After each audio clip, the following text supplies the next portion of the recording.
عين امي اللي جابوه ودتني في داهيه. يا ابني مدير المدرسة عايز يكلمك. يا بابا ما انت عارف انا بتوتر وما بعرفش اتكلم. ما عليك، تعال لي هنا وانا هقول لك تقول ايه. طيب ماشي يا بابا. خد امسك.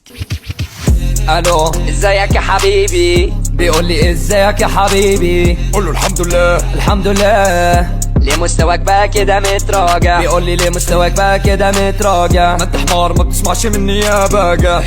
ما انت حمار ما تسمعش مني يا باجح. الله يخرب بيتك انا بكلمك انت. الله يخرب بيتك انا بكلمك انت. انت حمار وهتفضل حمار. انت حمار وهتفضل حمار. قفل السكه في وشي معرفش ليه. ما تعرفش ليه يا حبيبي؟ ده انا هعرفك. تعال لي هنا الله يخرب بيتك. هو قافل السكه في وشي اعمل له ايه طيب؟ ما انت اللي قلت لي خد كلمه نطقها انا ما بعرفش اتكلم. انا هطلع عين امي اللي جابوه ودتني في داهيه. يعني انت مصمم هتضرب بس انا قلت لك انا ما بعرفش ارد. يعني انت كده هتضرب. طب يا اما انا اقول لها على كل حاجه يا اما قول لها. هتقول لها على ايه؟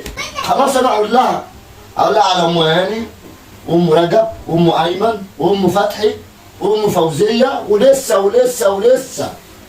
يا ابن الكدابه، انا اللي عمري ما خنت امك طلعتني بخونها مع ام هاني ومع الناس دي كلها. ده انا هطلع عين ام اللي جابتك وكمان بتغلط فيها وتطلع عين امها. ياما انا اوريك. تعالى ياما اسمعي بيقول عليك ايه. انا كنت جاي ابوس على دماغك يا عيب عليك. ده انا بحبك. ده انا جاي كمان جاي اديك 200 جنيه. احلى 200 جنيه ليك. ما انا قلت لك من الاول انا ما بعرفش اتكلم. احلى 200 جنيه. ايوه كده ما بتجوش الا للعين الحمراء.